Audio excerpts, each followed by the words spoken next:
Meeting is being recorded and will follow the rules of procedure adopted by the Levy Court as well as the Mason's Rules of Order. Back to you, Mr. President. Thank you. At this time, we will open the business meeting. We'll call business meeting to order. I'll ask Commissioner Maston to lead us in invocation. Pledge of Allegiance, Commissioner Scott. Moment of silence for our troops and first responders, Commissioner Sweeney. All rise, please. Lord, we thank you for bringing us together. As we begin this evening, we ask that the blessings of our efforts, may the discussions be fruitful and our decisions be guided by your wisdom. Amen.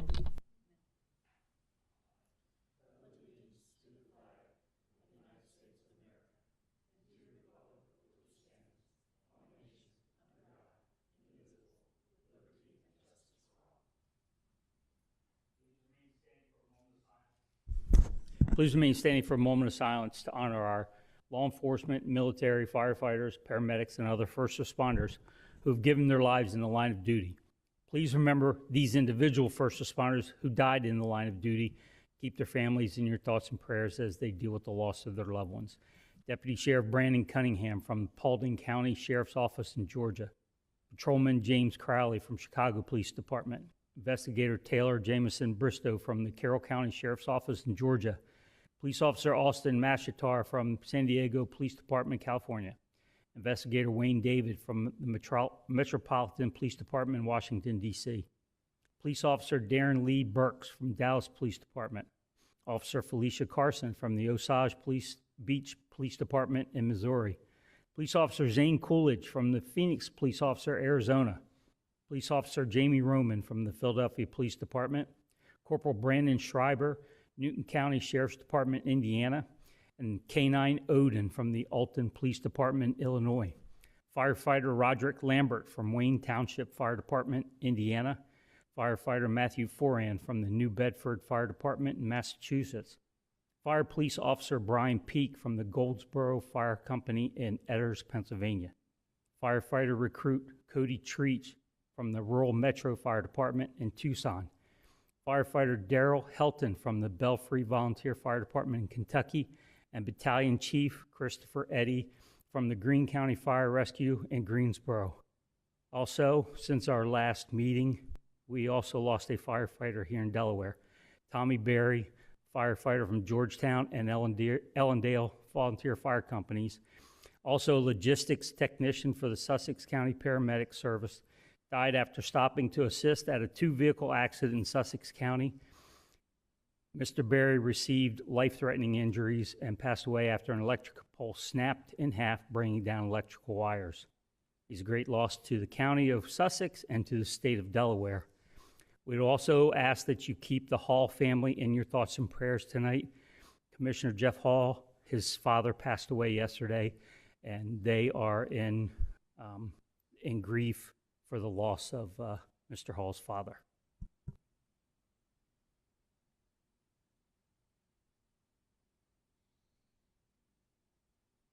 Thank you.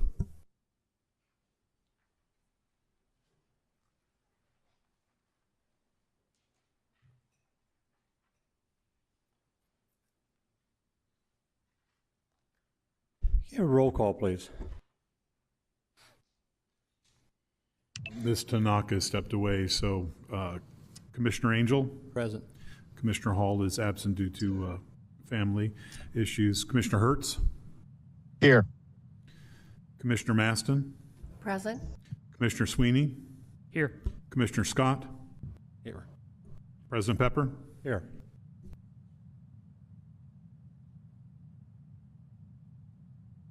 Thank you. We have 6 commissioners present.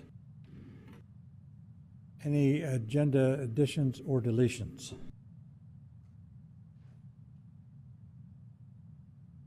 I see the one public hearing scheduled for Mr. Hall, Resolution 4069, has been postponed to a date to be determined. Other than that, the agenda is fine as it stands. So, a motion for the adoption of the agenda. Move to approve the adoption of the agenda. Second. Thank you. Motion by Commissioner Sweeney, second by Commissioner Maston. Any questions on the motion? Seeing none, can we have roll call, please? Mr. Angel? Yes.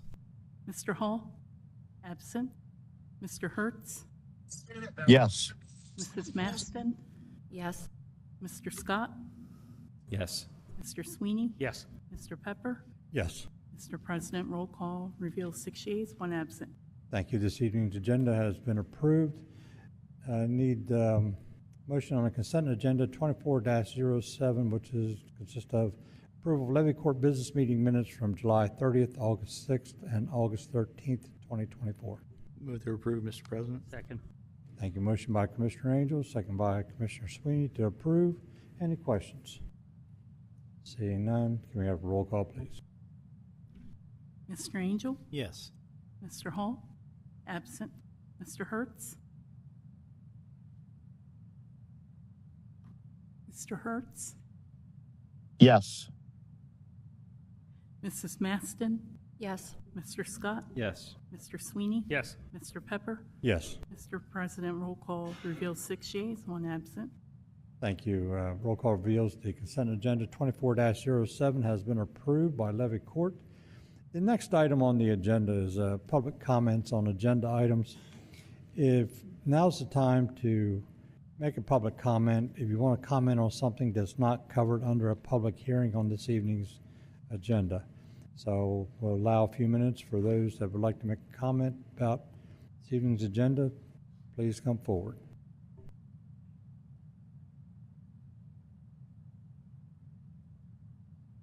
Mark, anyone online?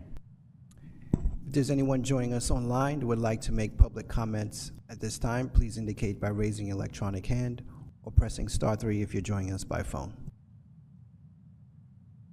I see no hands raised, Mr. President. Thank you. At this time, we have a presentation, Resolution 4068, Adult Education and Family Literacy Week. Who will be handling that this evening? Okay, can you read the resolution into the official record of levy court, please, and then we'll vote on it? Resolution 4068, celebrating Literacy Month and Adult Education and Family Literacy Week. Whereas adult education and family literacy programs play a crucial role in the development of individuals and communities by providing opportunities for adults to improve their literacy, numeracy, and digital skills. And whereas these programs empower adults to achieve their educational and career goals, enhance their quality of life, and contribute to the economic and social well-being of their communities. And whereas family literacy programs foster a culture of learning within families, enabling parents and caregivers to support their children's educational journeys and break the cycle of intergenerational illiteracy. And whereas the Delaware Literacy Alliance was established to unite various organizations working towards achieving literacy equity for all. This initiative aims to address the literacy gap for Delawareans of all ages. Whereas Adult Education and Family Literacy Week, observed from September 15 through the 22nd, 2024, provides an opportunity to celebrate the achievements of adult learners, educators, and advocates, and to highlight the ongoing need for accessible and effective educational programs for all adults. Now therefore be it resolved that the Kent County Levy Court does hereby proclaim the month of September as Literacy Month and September 15th through September 22nd, 2024 as Adult Education and Family Literacy Week in Kent County, and urge our fellow citizens to recognize the importance of adult education and family literacy and to support local programs and initiatives. Be it further resolved that this resolution be incorporated into the official minutes of the September 11th, 2024 meeting of the Kent County Levy Court. Thank you. This is a resolution 4068. I need a motion, please. Move to approve Resolution 4068, celebrating Literacy Month and Adult Education and Family Literacy Week. Second.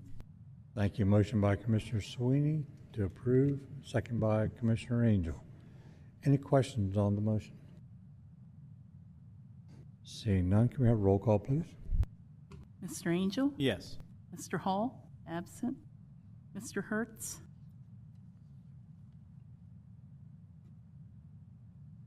Mr. Hertz? Yes. Okay. Mrs. Maston? Yes. Mr. Scott? Yes. Mr. Sweeney? Yes. Mr. Pepper? Yes. Mr. President, roll call reveals 6 yeas, 1 absent. Thank you. Roll call reveals a resolution 4068, Adult Education and Family Literacy Week resolution has been approved. Do we have anyone here this evening? to Yes, receive? we do, Commissioners. Please come forward, and Commissioners, all go down front.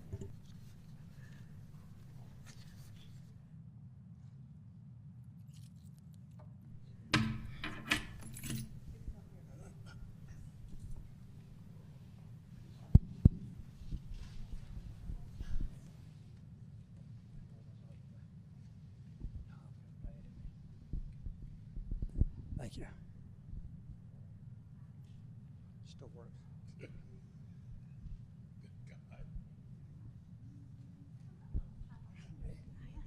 See my message? Hey, how are you doing? Good to see you. Hey there, how are you? Oh, yes. Yes, yes. There you go. Thank you so much. That- That's really nice. We haven't issued very many of these. I mean, these are new for us. Our other ones, the predecessors to these were very small. And this is very, very nice. Oh, great. Folks, thank you for being here tonight. Literacy is very important to our entire country. And there's still parts of our country that lacks literacy and also adult education. I remember when I was in first grade, my father had dropped out of school in 10th grade to become a farmer, be a farmer, here on the family farm. And when I was in first grade, he decided he wanted to be a state trooper here in Delaware. And at that time, there was no way to get a GED, but you were required to have a high school education to become a trooper. So he went back to school during the day and then did farming in the afternoon, but he did the core courses in order to get his diploma. But the point of the story is, not only did he get his education, but I was in first grade and he was in 12th grade, and some days we'd have lunch together. So, adult education is very, very important to the whole country and us here in Delaware, and it worked out great for me too. So, so thank you very much for being here this evening. Yes, thank you very much for literacy, because we all had our issues as we were growing up, and I'm one of them too. Moving 18 times in 21 years and as an Air Force brat, I always seemed to be behind. But I got caught up enough to pass and go to college and do the things I wanted to do. And so thank you for what you do. Thank you for all your efforts. It's greatly appreciated. I hope this message carries forward to the students that are in school today, how important it is to be literate in everything. Thank you for all your hard work, and literacy is very important. I've always said knowledge is wealth, so. Thank you for your advocacy for this.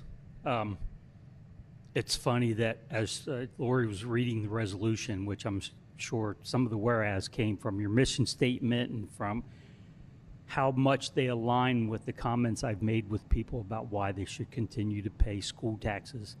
Because even though your kids are gone, you're still paying it for people to have these type of interactions in our community and to provide and to contribute to society. This is what you guys are doing. Thank you very much, and very much well deserved. And my wife has taught ABE classes, and one of the things that I think she's always commented on is how incredibly grateful adults are when they finally have the chances. Most of us squander our childhood, particularly in school, but when you have a chance, and there's really nothing more powerful than the ability to read and to be able to get information that way. So God bless you for the wonderful work. Thank you. Thank you. No. Commissioner Hertz, would you like to say a couple words?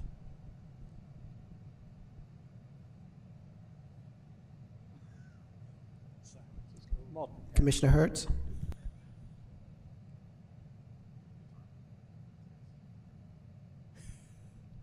Let me get this. Thank you so much. We really do appreciate it. This is an honor and it's also a privilege.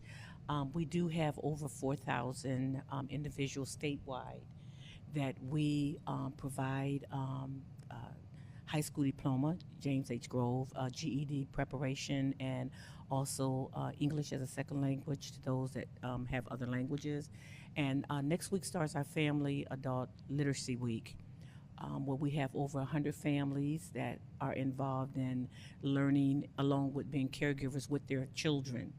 They bring in to also learn too. So we do a wide range of programs, and all the roads leads to workforce. So we're so grateful for this.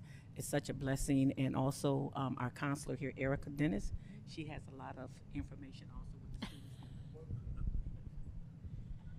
Yes, thank you very, very much for this, this honor.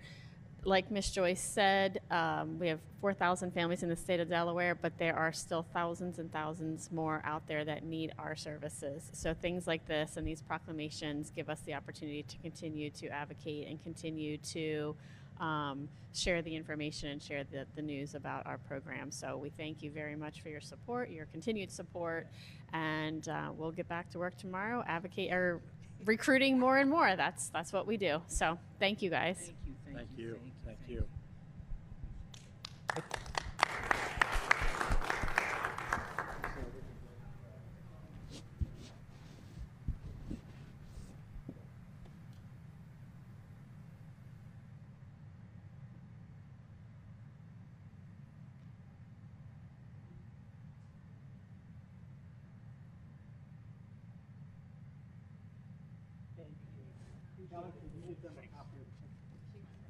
Oh, yeah.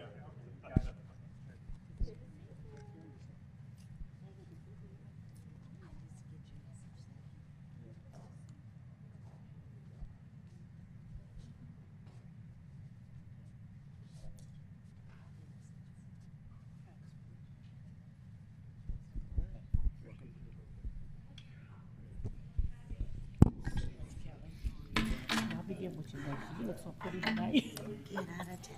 Thank you. Well, that made my day.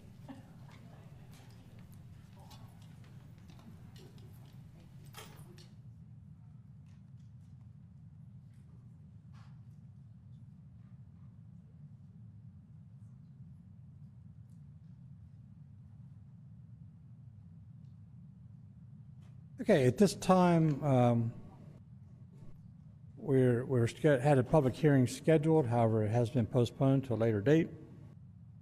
So we'll close public hearings, and at this time, we'll recess the business meeting and reconvene our workshop on discuss the topics that we were discussing prior to coming here for the business meeting.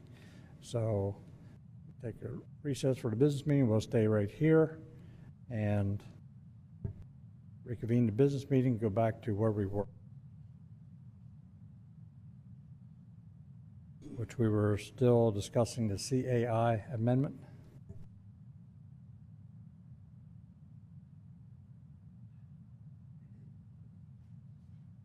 If it helps move things forward, I understand the concern that we would not want to make a major investment in doing fixed assets and then having to reinvent the wheel when we come to the point where we can do asset management software integration. I think one of the things that we can do move forward is to try to at least take a look at some of our asset management software options and make sure that the data collection, I mean, I don't know that we're going to be able to align it perfectly, but we can try to make sure we're not missing any data that would be easy for us to collect, to integrate. But I do feel like the day is coming as a regional utility that we're going to have to incorporate asset management. I think we'll try to, if we move ahead with this partnership with CAI, do everything we can to make sure we're getting as much data as we can on the front end that'll be useful when we move forward. Mr. President. Mr. President, taking in light and knowing that we are definitely in a position of needing asset management, I'd like to table the discussion, let the county administrator further gather some information with data software integration and so forth. Is there a second to the motion? Second. Thank you. Motion by Commissioner Scott, second by Commissioner Angel to table for more information, pending more information. Can we have roll call, please, on the motion? On the, I guess we are on workshop, yeah. Oh, yeah. So, there we are. All right.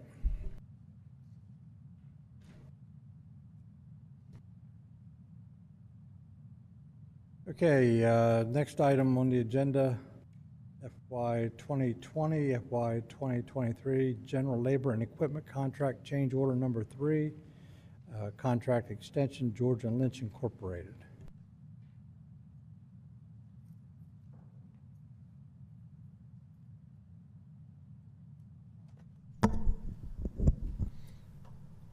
So the general labor and equipment contract with Georgia Lynch was previously extended. It's about to expire. We believe it's reasonable to do another one-year extension so that we can rebid the contract in summer of 2025. Georgia Lynch has provided an extension proposal. They're unable to maintain their current prices, and they proposed a rate increase of 5% on labor only. It's not affecting the equipment rate or the material markup. Additionally, the contractor has requested premium compensation rates, time and a half, to apply to labor outside normal work hours, Monday through Friday, 0700 to 1700 hours. This includes, but is not limited to, emergencies, unscheduled night work without 7 days' notice, and holidays. The idea is that the emergency work would be paid for portal to portal. So if they leave Sussex County to come to the county emergency, we would be paying for their travel from their location, where they leave from and to where they go back to, which I would assume would be their office. As of June 2024, the remaining contract balance is $1.4 million approximately, and there is no need to increase the total contract value. We recommended a motion for approving the change order, approving the funding, and authorizing the president of Levy Court to sign the change order. To provide a bit of context, when small things break, our DPW staff can handle it. When big things break, we have to bring in outside help like Georgia Lynch. So a good example would be Carroll's Corner. When there's a force main break and it's a major evolution, we need additional help. And correct me if I'm wrong, Diana, this is the contract that covers the costs.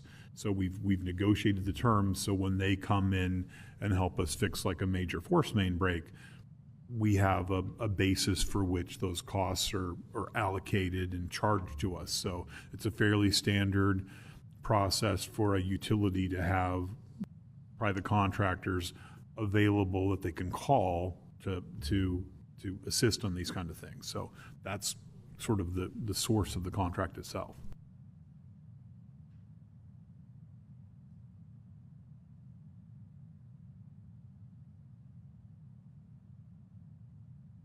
Any other discussion? Mr. Administrator, just to confirm, it's more of a service contract. If we need them, we use them at agreed rates that were set before.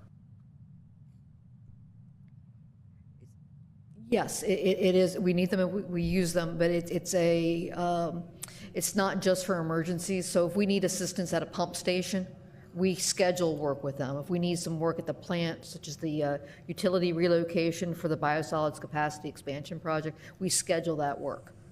So it's for scheduled and unscheduled work, and it includes an emergency component. Any other questions? Move this forward to later on in the agenda for Commissioner Hertz. Move this forward. Yes. Yes.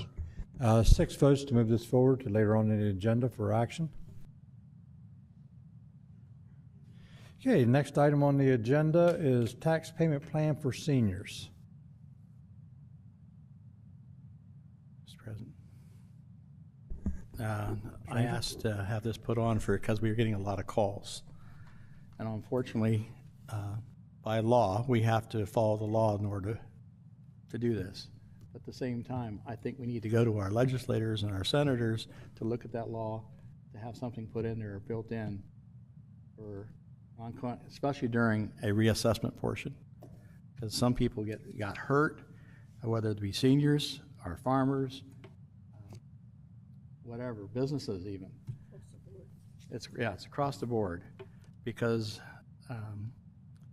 we're getting the blame for this because we haven't done one in all those years, but at the same time, we hadn't done it because we needed the money to do it, and nobody else was doing it also. Not that that's an answer, but now it's down to, we have to do it every 5 years. We went from, I believe, 60 or 70% assessment to now 100% every 5 years. So if we had done this, if we could have done this, like this year do a 10%, next year do a 10%, and then in the 5th year get to the 50% or the 100% for the 5 years, the gradual increase wouldn't have been so hard on a lot of people. Unfortunately, the law doesn't say that. We're following the law. And so I wanted that to be brought up because, like I said, all of us are getting hit with it. We don't control the schools, but we do have to say we do the assessment, but that's based on what things are worth. We know what a gallon of gas cost in 1986 and what it costs today, and it's more than what we'd like to talk about. And so people's properties went from whatever it was back then to, gosh, even mine, I had a hard time believing. And when I went to pay my taxes, I said, I don't like our taxes. So, but that's based on what I'm hearing from the people too. I did it in a comical way, but they're hurting. And so I just think that we need to try and do something, if we can do something. I don't know if they're going to change the law.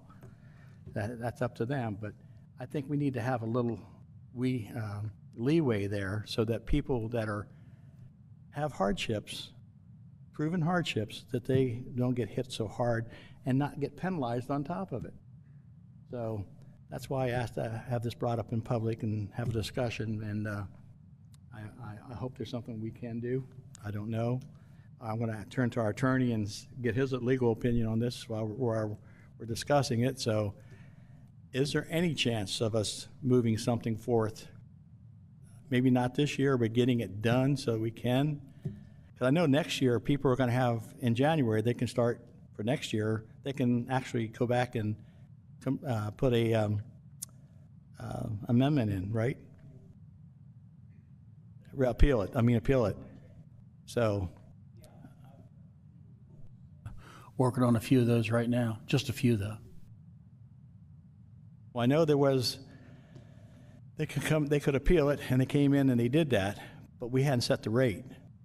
Now that the rate's been set, it's like a double-edged sword, really, for some of those people, because they had no idea. And I think the biggest concern was when we said it was going to go they can only go up 15%. We didn't mean per household, 15% across the county, and it was taken wrong, or it wasn't explained properly. So, well, I think we said many times in the aggregate, we weren't talking about, we were talking about a macrocosm, not a microcosm, if that makes any sense. But you know, the appealable thing is the value, not the rate. The rate is what this body does, right? That's not appealable, but people did dispute their values in a few instances, and we have some of those cases in Superior Court right now. Well, anyway, I just wanted to have a discussion, so. I know this is not going to be a fan favorite, but here's the reality of it. I sat here a year ago and expressed concerns with the reassessment and was told one thing versus what it's really come to today. I think the hardship is coming from the fact that people don't really care what their assessment is until they see what the dollar amount of their tax bill is going to be. And basically, it would be no different than us going to buying a car and being told to sign the contract, then we'll tell you how much it is. And that's basically what happened. People got the assessed values, but as the county attorney said, we didn't have any rate to attach to it, so it didn't have a dollars and cents amount attached to it for people to understand what their taxes were actually doing. And then on top of that, you go out and they have basically 30 days to pay this bill. And I'm not talking about just seniors, I'm not talking about just farmers, I'm talking about everyday residents. People that has went up $800, $900, $1,000. It may not be a lot to a lot of people, but to a person on a fixed income, it's a lot of money, no matter how you look at it. So I agree, and it's not just us that are getting calls. I had legislators on Saturday that addressed Commissioner Hertz and myself, what can we do? What are we going to do? And my response was simple. I looked at them and asked them what they were going to do with the school tax, that we could only handle something on the county tax end of it.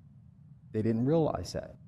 But I agree, for once, I do agree with Commissioner Angel. We need to address it with the legislators because there's a lot of people right now that are getting hurt dramatically by this assessment. And it's not so much of the assessment singled out, I think it's more along the lines of the increase that the assessment has created. And with not having, you know, an idea of what their assessment was going to do to them on the dollars and cents end of things prior to getting their bill, that's why we didn't hear a lot about the appeals, is because they didn't know. You know, they just didn't realize how much and how dramatic it was going to be. And I think, you know, at the end of the day, again, I know this is not a fan favorite, but I think we have an obligation to protect our constituents. So is this something we want to bring up to our legislators next time we have the county legislative get together? Okay. Yes. And, do we have any idea when that will be, when the next one will be? Have we started to schedule that yet? We have not started scheduling, but last time we met, we talked about doing it in December. Okay. All right, so we'll definitely bring it up during those discussions.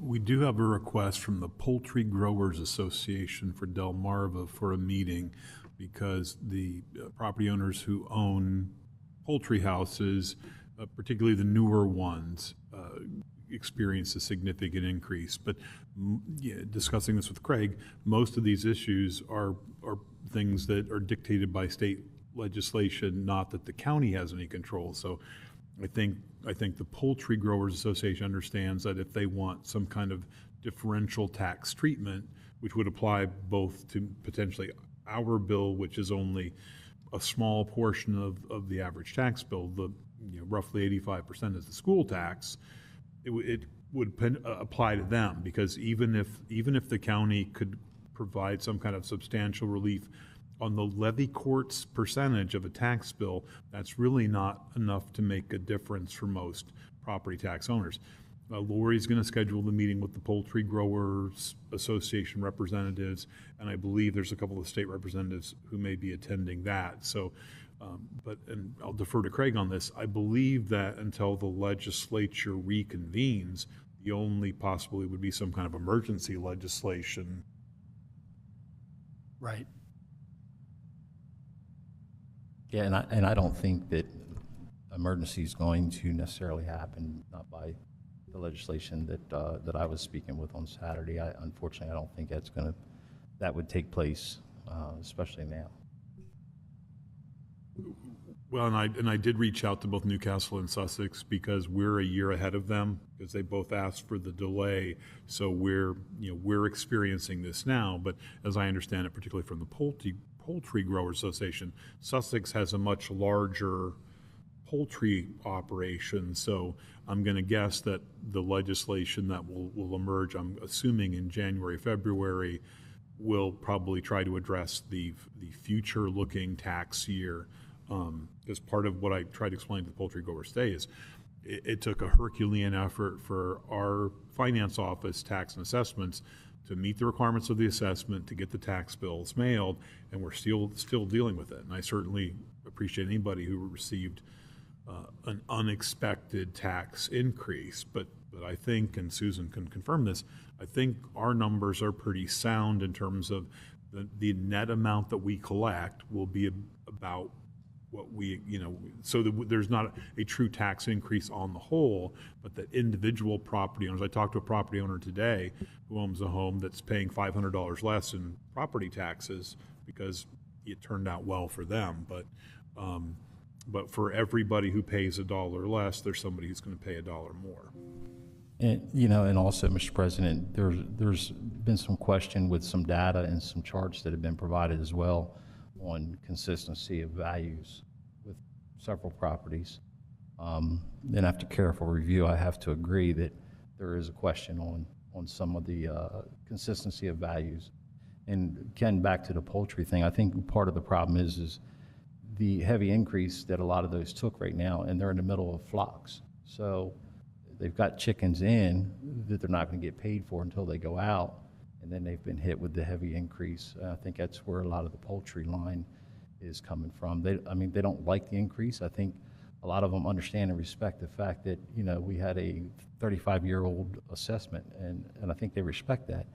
I think what they're asking for is for, some way for legislation, because naturally the bulk majority of it being school tax, I think they're kind of hoping that the county can maybe get on board and try to get to legislators and see if they can't try to help them out, even if not for this year, which I would love to see, if they could do something for upcoming years.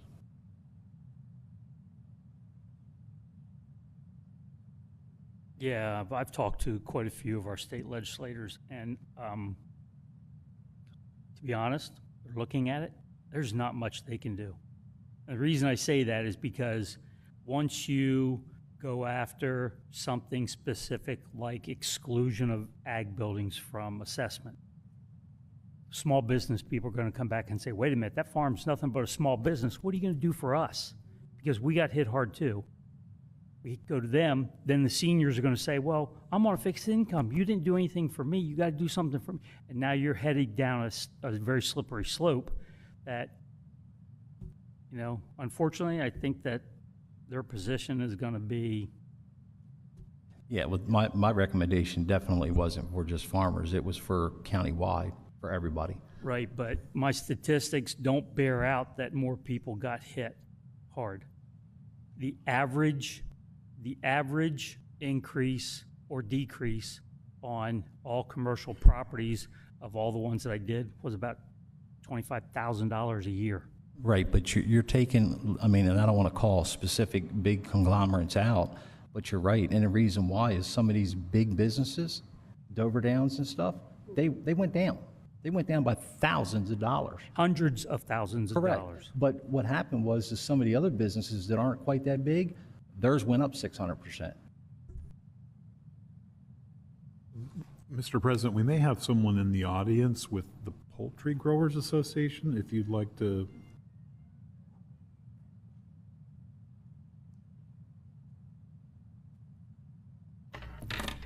Good evening, Mr. Commissioners. My name is Holly Porter, and I'm the Executive Director of the Delmarva Chicken Association. I wasn't exactly certain where in the public comment part I could talk, but really I just have to say thank you, both Commissioner Angel and Commissioner Scott, for really saying a lot of the same things that we were going to say.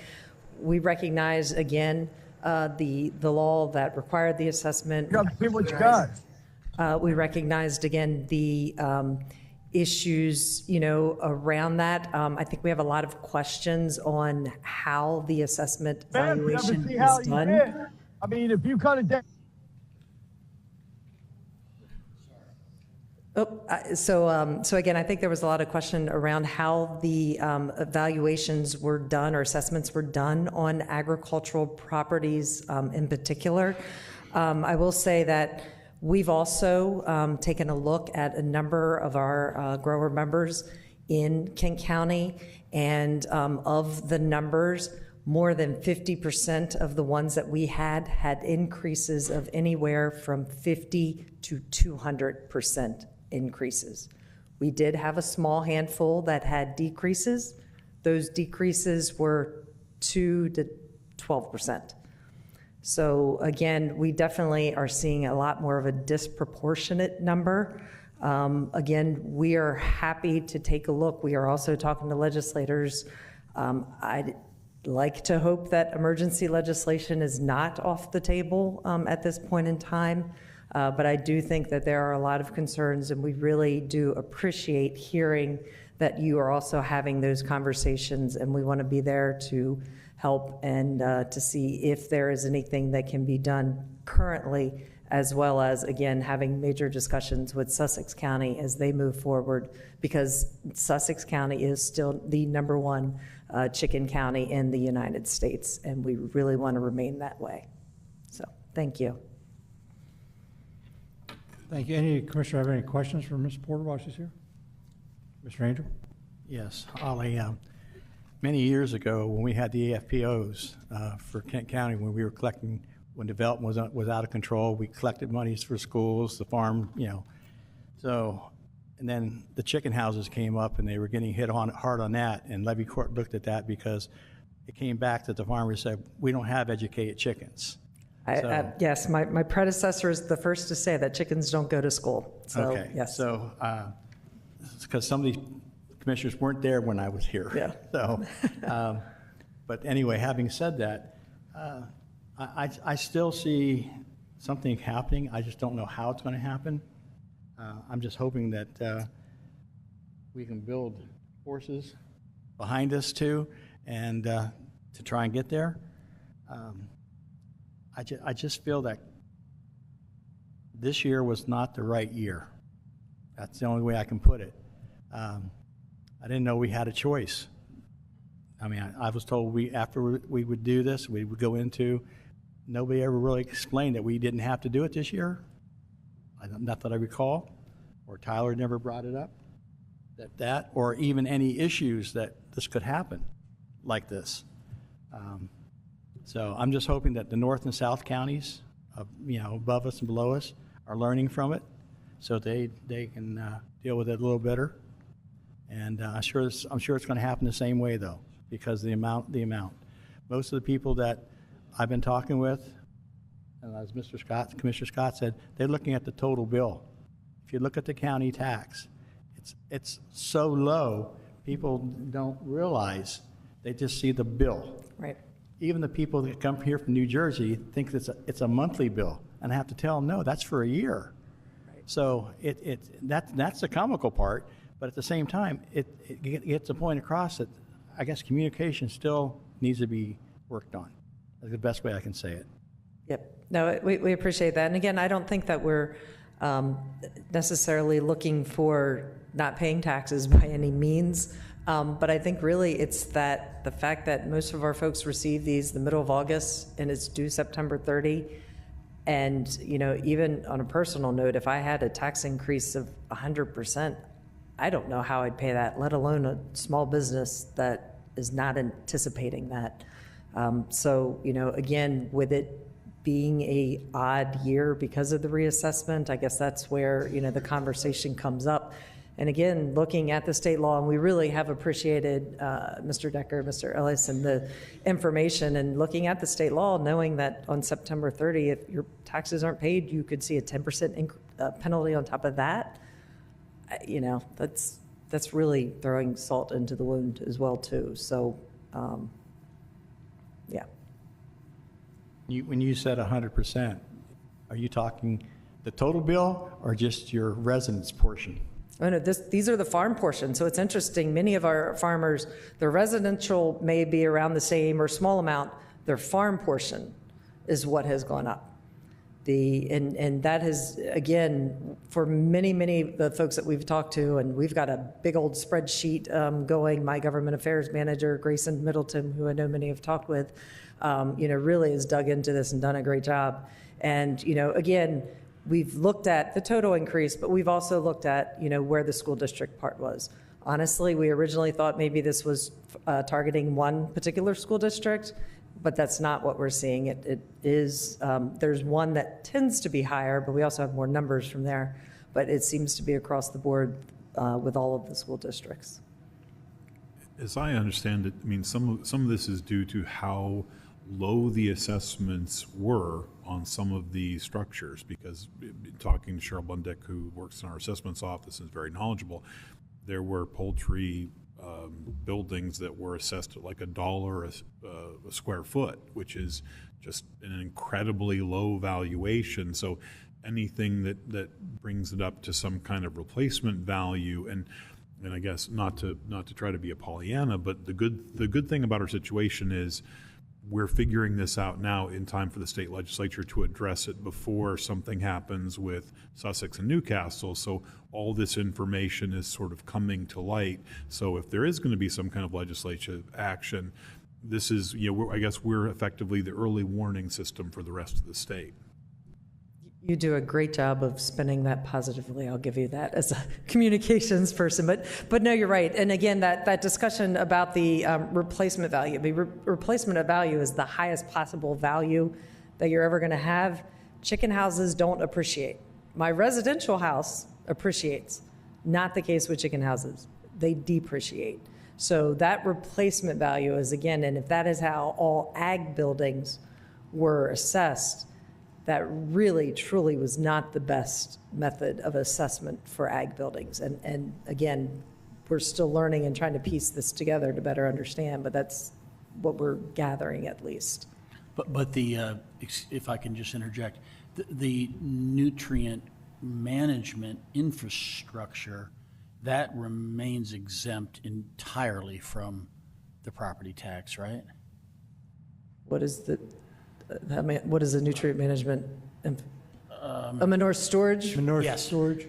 So interestingly, we've had some that, on some assessments, that manure storage was assessed as an equipment building, which made us scratch our heads because they shouldn't be equipment buildings. They're manure Unless they had storage. equipment parked in them when they. And they could have had a, gator, they could have had something in there. So I don't know that per se, but we did have a couple that told us that. It was like. So were they encouraged to appeal that to the county? So again, I think it's very similar to what was just said, in the fact that folks, I have heard of a small handful that did appeal, but I think, again, many folks, they got their assessment, they looked at it, they said, okay, and they put it aside because, again, they didn't have the numbers to match up. Honestly, it's the same thing that I would have done myself. If I had received the assessment, okay, this is great, it really doesn't tell me anything, I don't know what the rate's going to be, and then we receive the tax bill. So, and I will tell you, I mean, we didn't communicate ourselves that people should look at this closely, because our understanding was that, yes, there may be some that see decreases, some that see increases, but it seemed it was going to not be nowhere near as dramatic as what we saw. So, Holly, I wanted to, Susan Durham, Finance Director. Hi, Susan. I wanted to add that the 10% that you were referring to was not correct, and I talked to Grayson about that today. Okay. You will not get a 10% penalty as of September 30th. It's 1% on school tax, 1.5% on county taxes, what the laws are. But that 10%, that paragraph that he was reading to that is not a penalty that you would all be paying. That's good news to at least hear that one, because that was definitely even more Yeah, so. that is worse, and I just wanted to clarify that. And the other thing is the manure sheds, what Craig was referring to. We did have 2 or 3 people call in, and those got corrected. Good.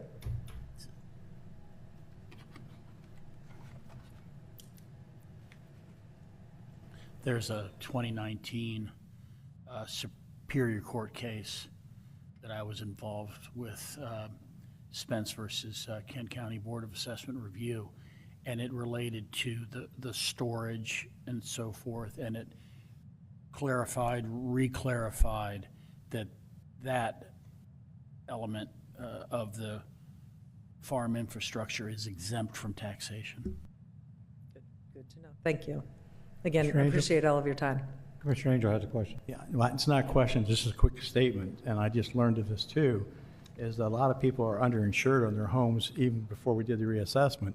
Now the reassessment here, if you want to have your value of your home replaced if something happens, a flood, tornado, fire, whatever, make sure your insurance is up to date and covered, because the insurance company's not going to give you what you lost. They're only going to give you what you're insured for.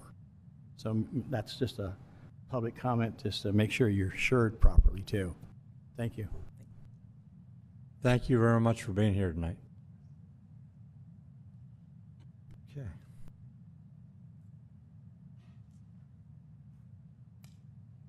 Is there something related to the senior or low income tax? Because I think we got focused on the poultry growers, but if there was some specific follow-up, I will say, and I think Susan has stepped out, my understanding is that of our roughly 90,000 parcels, 13,000 of them have some kind of tax credit or break through various programs that we have, which does create something of an administrative challenge.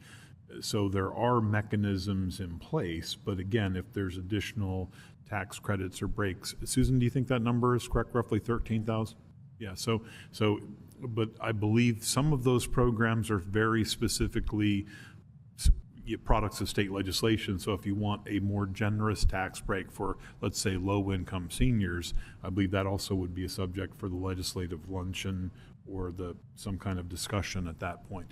The other thing, which I don't know that Delaware does, is the neighboring state has what's called the homestead tax credit, which limits the increase in tax in any given year to a percentage. So if there's a reassessment where value goes up sharply, it can only go up, I think Maryland, the cap was 5% a year.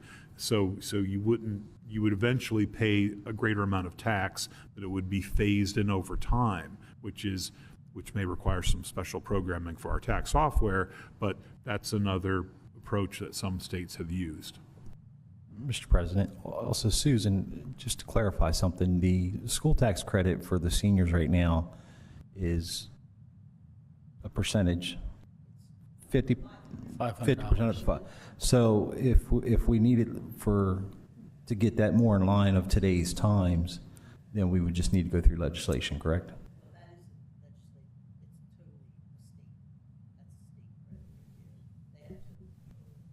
So we could get them on board and get them working towards that. Angel, Commissioner Angel. Thank you. I was going to bring up the same, Mr. Scott, because my last call that I received was when a lady just gets a little over $800 in Social Security. She got the $500, but her tax bill is 12-something. So she didn't have enough money to pay her taxes, buy food, electric, water, necessities. So those are the people that we really need to help, because they're not getting enough to generate what they have to cover. So, but thank you for bringing that up.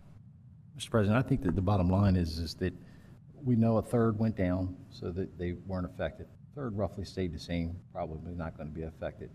And maybe even a third of the third that went up weren't affected. But the effects that it had on some, I think, is where our concern needs to be, and be fair and equal across the board. And maybe between the 7 commissioners, we can get to some of our legislation and try to pick their brains to see if they can help us along with the process as well. Agreed. Okay. Any other discussion on any of the workshop items before we reconvene back to the business meeting? All right, this time we'll reconvene the business meeting. Appears there's no, Mark? Somebody online? That's correct. Are you taking comments from online at this time? Yeah, we can. We did here in the audience, so yeah. Okay, Mr. Berger, you can make your comments. You can unmute your line. I think you're still muted. Is that better? Did I get it? Yep, you're good. So I think the big problem is it starts with the assessment. That's what equals the bill, correct? Yes. Okay. So if we have bad assessments on multiple properties, what steps as the commission are we going to take?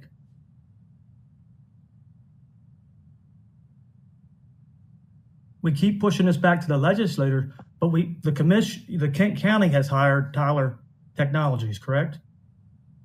So if they, and I've talked to a couple of commissioners and Susan, and we went over multiple properties. So there's a big discrepancy on a lot of properties that are neighboring properties that have substantial decreases and then there's like-kind properties that have valuations that are super high. And I got properties myself, and we've worked through, multiple ones, but then there's other ones that don't even compare on dollar amount of the assessment of land. Those are the issues that I don't hear us looking at it or investigating across the board. I mean, if you have a bad assessment, you're going to have a bad bill. It's simple math. And it's supposed to be fair market value is the understanding I have. And to get to a fair market value, I mean, Zillow is a great source, but some of the tools and mechanisms I don't think are disclosed to the general public of how they come up with the assessment values on land or buildings, or did they even have the qualifications to do these assessments from the people that work for Tyler Technologies? Now, I'm not saying I know exactly what they did, but I'm just getting my data from Kent County Pride, and there's a lot of discrepancies open to the public, and I've emailed every one of you the spreadsheet. And 2 people have worked back with me and asked a lot of questions to try to see where the discrepancies were. Susan's been great with figuring things out and seeing where things may be mistakes. And there's a lot of mistakes that people don't even know that exist on the process of maybe the zoning's wrong, maybe the property type's labeled wrong. Don't we have a duty to do the right thing for fair market value and make sure the checks and balances were being taken place from Tyler Technologies and qualifying them? Mr. Scott, you had a question? Mr. Scott? Thank you, Mr. President. Mr. Berger, I think the investigation of consistency goes back to what I had said earlier, that we had a concern of consistency throughout the county with property values. And the only way that we're going to be able to fix that problem is if we dive into it and figure out where that problem's at, as I stated earlier to President Pepper. You're right, our finance department does an amazing job. Our assessment department does an amazing job, but we are all human, and we did take the data information that was provided through Tyler Technologies. And when you got 90,000 properties, hindsight, maybe we should have asked for a 1-year extension as well, but we didn't. So now the only thing we can do is try to go back and correct it and fix the problems that we find. We probably will not be 100% with that, but I can assure you that we'll do our very best to try to be as accurate and as close as we are when we go back digging into to the assessment values. I respect that, but that doesn't change the facts that's on the table now and the liabilities that everybody has these bills now in front of them, and with the short amount of time that you have to pay these bills. And in my case, we were substantially high, and we've worked through some issues with me and Susan, and have seen and recognized some flaws. But there is a lot of properties that I just randomly did some things and come up with, and I guess it's not appropriate to name out the properties in the open forum here, but you guys have the list, and it's public data.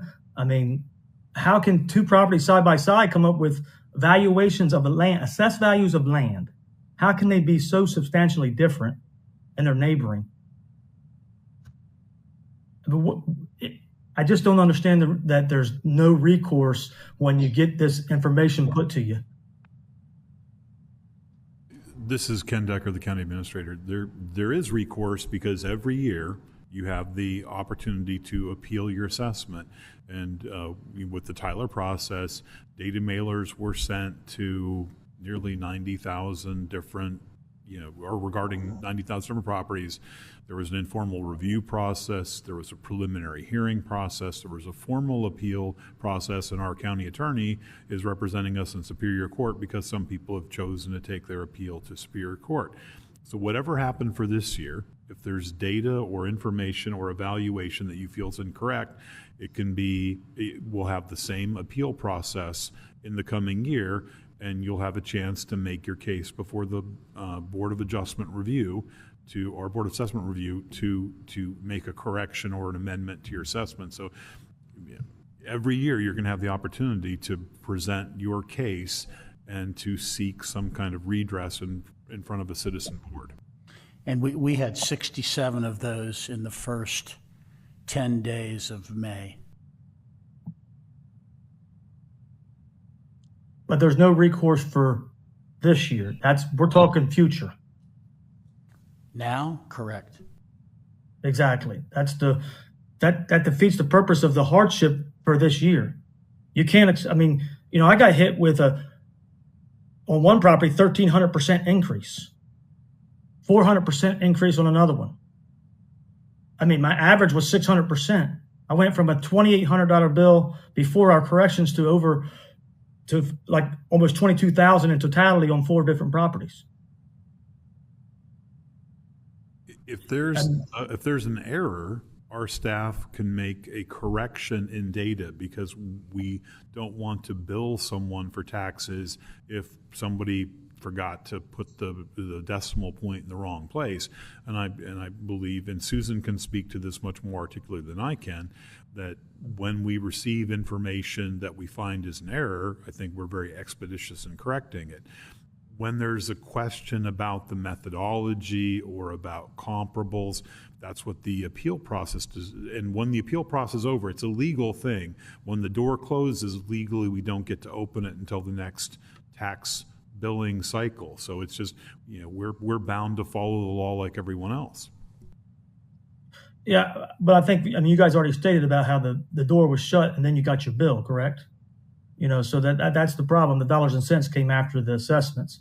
But the one last thing here I'll talk about is on the assessment land. You got different assessments for acreage just that, in the same zonings that are way off. Completely way off from, I'm talking and I have a farm, so you got a comparable farms all over, I gave you all comparisons, 16 different farms, and we do the same thing. And I know we talked about if they're in a farm preservation or farm, another agency or another program that you have. But we're talking, just example, one farm has, 90 acres and it comes in at $113,000, and I got 58 acres and it comes in at 2.3 million. We do the same thing. So, and there's multiple ones of those. So if I actually dug into and started scavenging the whole county, what would we find? What would we expose? And my point is more this: did we get what we paid for from Tyler Technologies?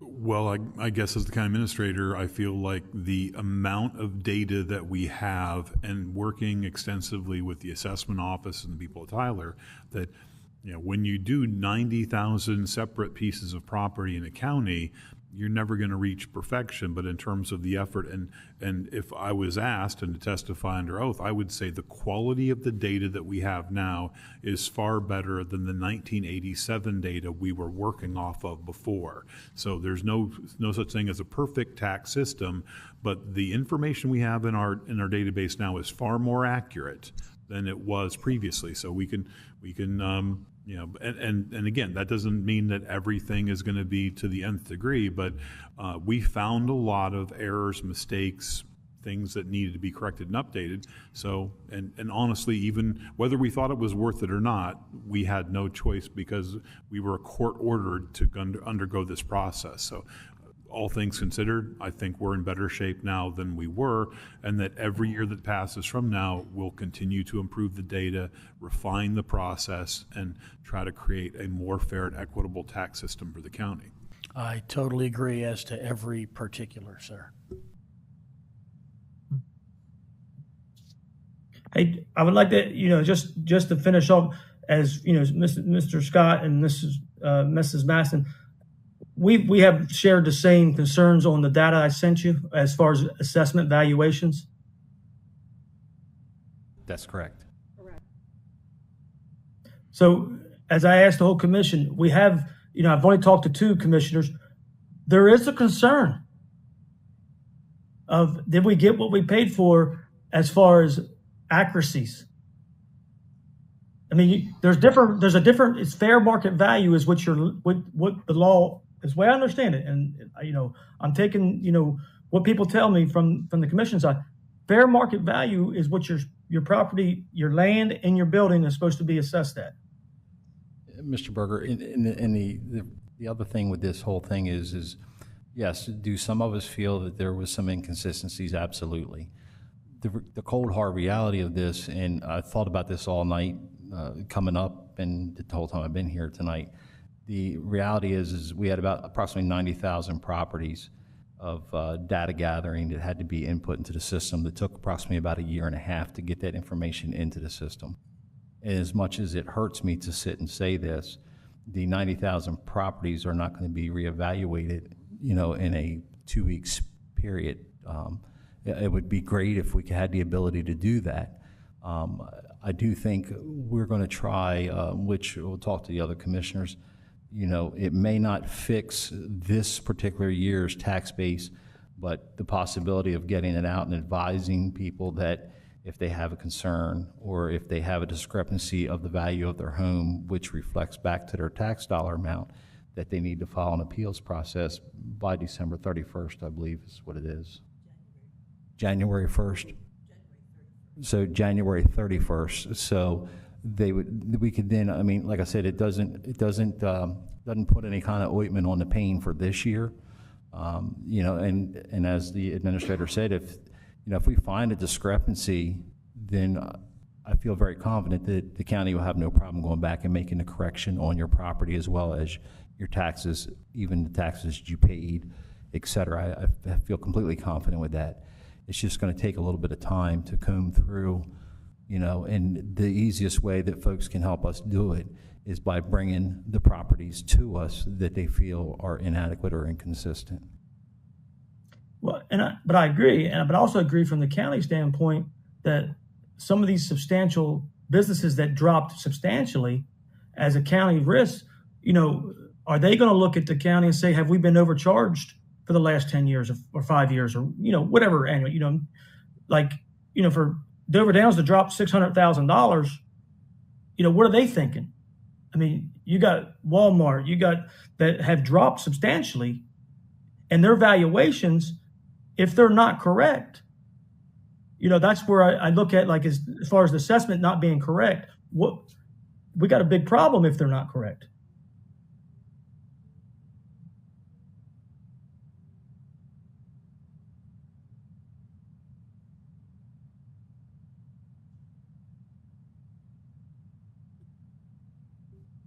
Anybody have anything further to offer?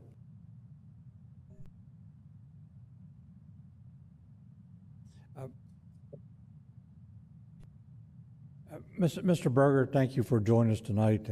Yep. Thank you for joining us tonight to bring some of these potential problems to light. And, as I think we've all said and all agreed that,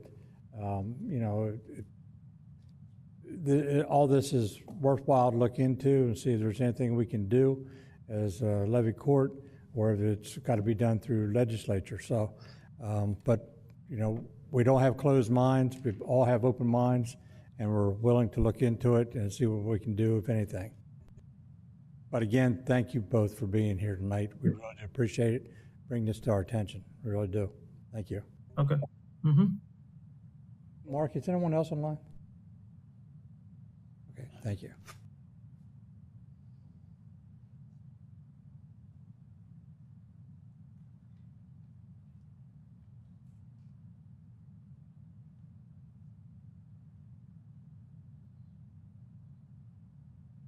All right, we're good. This time we'll go to the new business.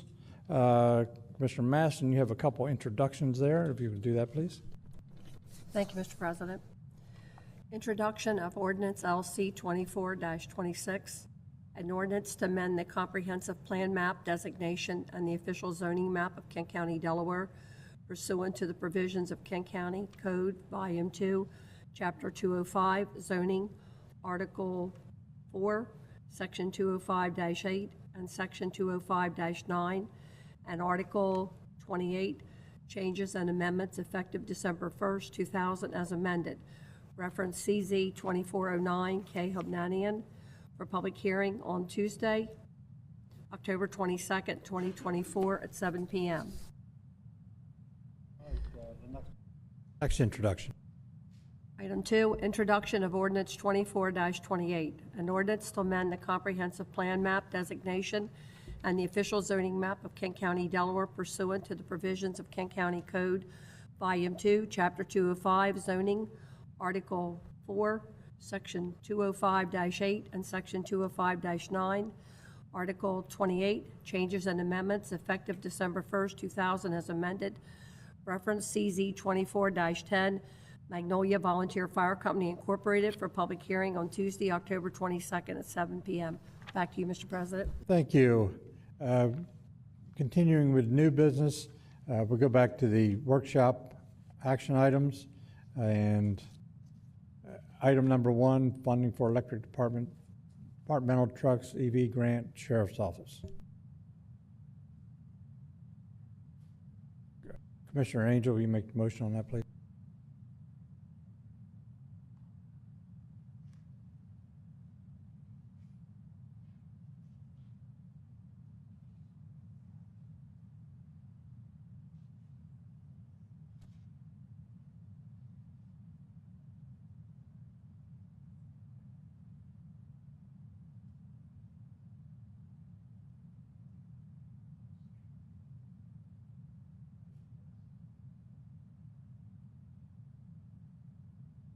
I make a motion to approve the utilization of general funds to move forward with the purchase of 2 Ford F-150 Lightning and charging stations to be fully reimbursable by the Energized Delaware Grant and award to the Kent County Sheriff's Office.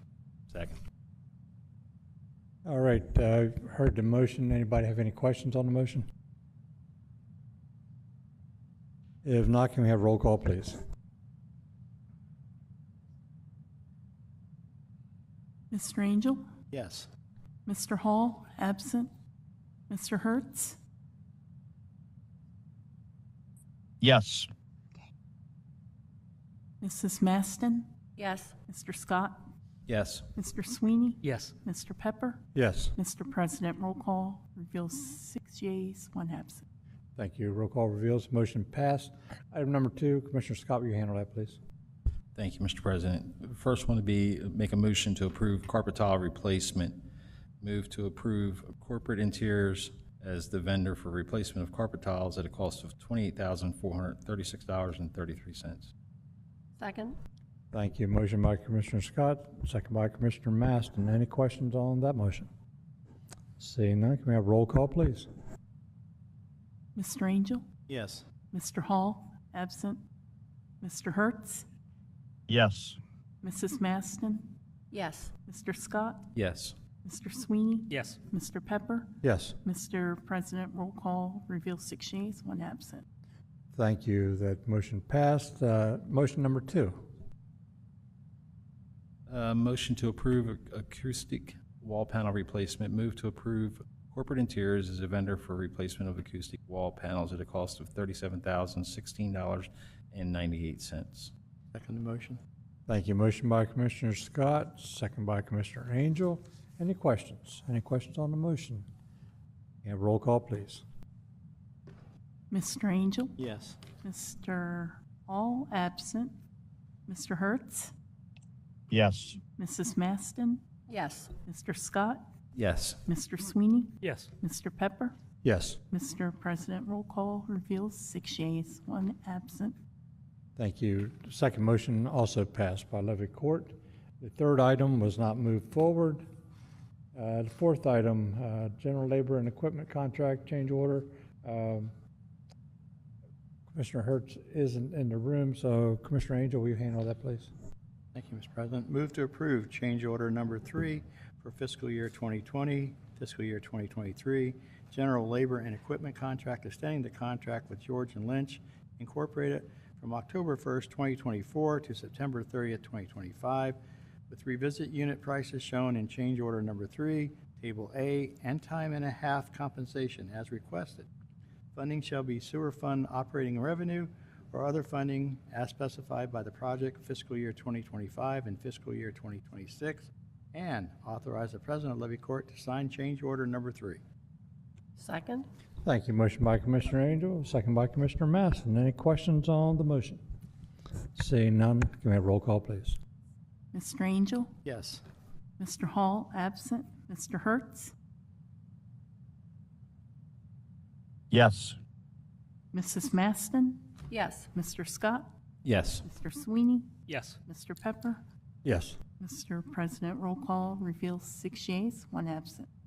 Thank you. The motion's passed by Levy Court. Okay, that was the end of the potential workshop items.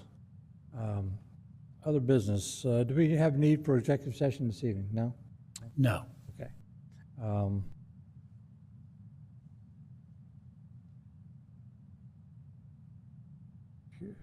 Okay, so Commissioner Angel, I guess we don't need a motion. So, information items, any information items from the commissioners? Just a reminder that we have the Fire Advisory Board meeting tomorrow evening, if any of you can make it.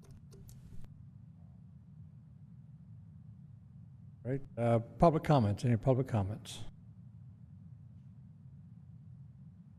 Mark? If there's anyone joining us online that would like to make public comments at this time, please indicate by raising your electronic hand or pressing *3 if you're joining us by phone. I see no hands raised, Mr. President. Thank you. Any commissioner comments? Yes. Commissioner Maston? Just a reminder to everyone, the American Legion Ambulance 64 is celebrating their 100th anniversary this weekend. Saturday, 10 a.m., there's a parade that starts in Smyrna, same place, St. Polycarp's Church. All activities will be at the high school. All right. Oh, much more significant. Always remember 9/11 and what happened many years ago. 23 years ago. It's hard to believe. Hard to believe. Commissioner Scott, you had something? Yeah, I'd just like to give a shout out to our Sheriff Norm Barlow.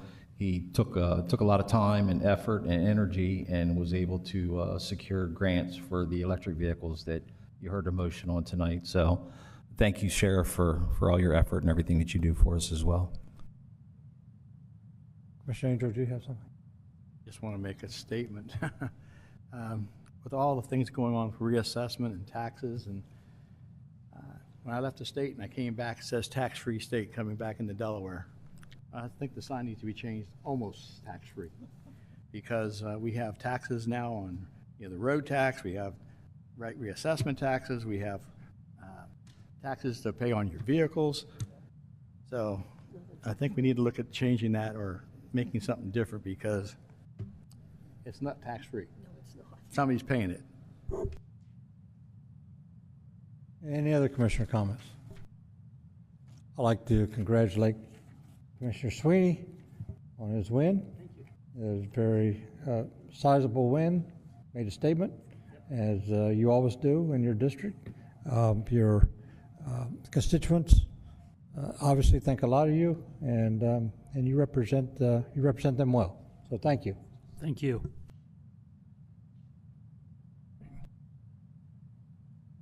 Okay, so we have no further need to go back to workshop.